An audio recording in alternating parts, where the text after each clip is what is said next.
What if the most charming man you ever met was also the most dangerous? These are the 7 signs she saw and talked herself out of every single time. You might not be watching this for a friend. You might be watching it for you. She's not stupid. She's not weak. She has a degree, a career, friends who love her. And still, she didn't see it coming. Because it never starts with a red flag. It starts with the best month of your life. These are the 7 signs. Watch closely. Number 7 is the one that finally set her free. At first, it feels like being chosen. He texts, "Good morning," before you're even awake. He remembers the name of your childhood dog. He looks at you like you're the answer to a question he's been asking his whole life. Everyone tells you how lucky you are, and you believe them. But here's what nobody tells you. Speed is a strategy. When someone floods you with love faster than a normal person ever could, they're not falling for you. They're making sure you don't have time to think. Real love is patient. It's not afraid of time because it has nothing to hide. But a man who rushes you isn't afraid of losing you. He's afraid of you seeing him. So he moves fast before you can look too closely. That's not love at first sight. That's a setup. But the flood always ends. And what comes next is the fantasy. 3 weeks in, he's already naming your future kids, the house you'll buy, the trips you'll take. I've never felt this before. You're the one. I just know it. And you start building your life around a promise. But watch his eyes in these moments.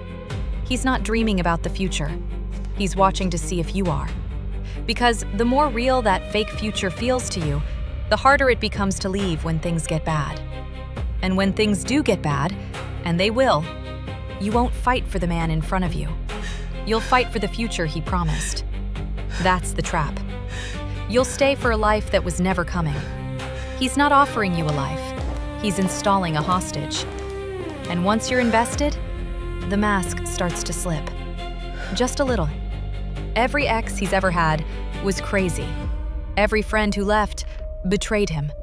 Every boss who fired him had it out for him. And every single time, he was the one who got hurt. And your heart breaks for him. You think, the world has been so unfair to this good man. I'll be different. I'll be the one who finally treats him right. This is the one almost everyone misses. Because it doesn't feel like a red flag. It feels like compassion. It feels like being needed. And for a good woman, being needed can feel a lot like being loved. But listen carefully.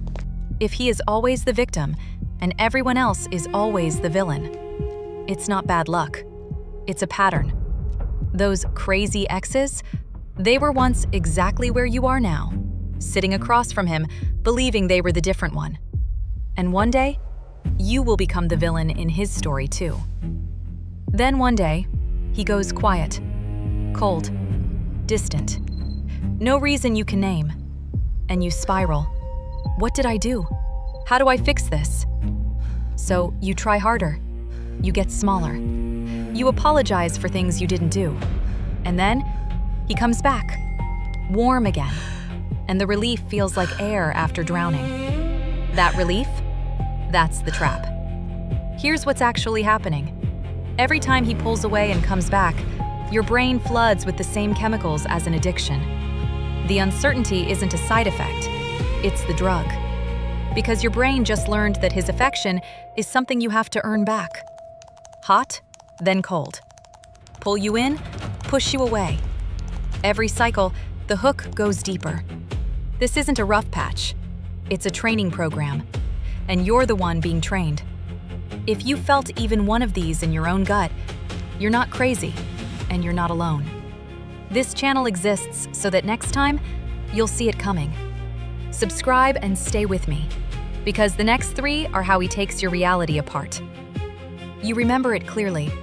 He said it. You know he said it. That never happened. You're remembering it wrong. You're too sensitive. Honestly, I'm worried about you. Said calmly, kindly, like he's the only stable one in the room. And slowly, you stop trusting your own memory. You start recording conversations in your head just to prove to yourself you're not crazy. You apologize for being upset about things that actually happened. And this is the moment he's been building toward. Because a woman who trusts herself will leave. But a woman who no longer trusts her own mind will stay and ask him what's real.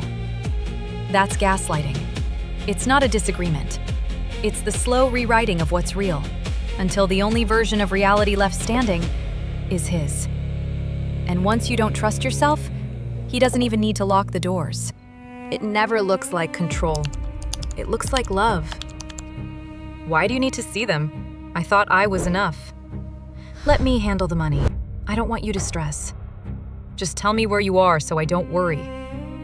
So you cancel on your friends. You explain your whereabouts. You let him help with the money until you don't have any of your own. It happens so slowly you never feel the door close. One friend at a time. One excuse at a time. Until the people who would have warned you aren't around to see it anymore. That was never an accident. And one day you look up and your whole world has shrunk down to the size of him. No friends to call, no money to leave, no one left who'd notice. That's not devotion. That's a cage, built one loving bar at a time. And then, he's gone. Not a fight, not a goodbye, just gone. Blocked, vanished. Already talking to someone new who thinks she just met the most amazing man alive. And here's the cruelest part. After everything, you miss him. You grieve the man from that first perfect month.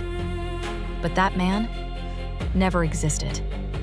He was a performance, built to get you here. You didn't lose the love of your life. You escaped a role in someone else's play. So if you're sitting there recognizing him, I need you to hear this. You are not stupid. You are not weak. You were targeted, precisely because you were loyal and loving and willing to give someone the benefit of the doubt. Those aren't flaws. They're the best things about you. He just used them against you. And they are still the best things about you. Don't let him convince you to become colder, smaller, harder to love. The goal was never to stop trusting. The goal is to stop ignoring the part of you that already knew. The red flags were always there. The love bombing, the fake future, the victim story, the hot and cold, the gaslighting, the control, and finally, the disappearing act. Now you know all 7. So the next time a man feels too perfect, too fast, you won't ignore the feeling in your gut. You'll see it coming. If this reached you, someone else needs it too. Share it with the woman you thought about while watching. Subscribe for the story that decodes the next red flag. And tell me in the comments, which one did you talk yourself out of?